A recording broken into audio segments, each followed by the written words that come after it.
Hello? Salamu alaikum. Wa alaikum salam. Ya aka yi ne? Wa yake magana? Yau ‘yan nefa ne muka zo an sa kuɗin wuta kuma mun zo mun tada baka nan amma yanzu mun ma yanke wutai. To, kuna kofar gidan nawa yanzu? Muna kofar gida. To da Allah ya kun yanke waya ku saye ta. Kuma ku ce da Allah a buɗe muku gidan ku shiga daga ciki a kwanto muku kwayakwan da ke cikin gidan da Allah ku saya ku ba su kuɗin su sau gari. A sau garin kilo da Allah a wani ko kilo biyu in sun rage sai a ba su ce wane da sauran. Mai gida ba ka san mutai ne kuma har kwayaye ma za a saida. Na rantse da Allah ranka da ɗaya ni gane da Allah ya sa kuka zo ku taimaka ku sai waya wutan nan ku shiga ku kwance kwayakwan da ke cikin gidan ku saya banda abin da zan ci ma wallahi.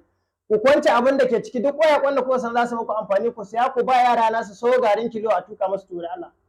To lafiya da mai gida sai an jima. To.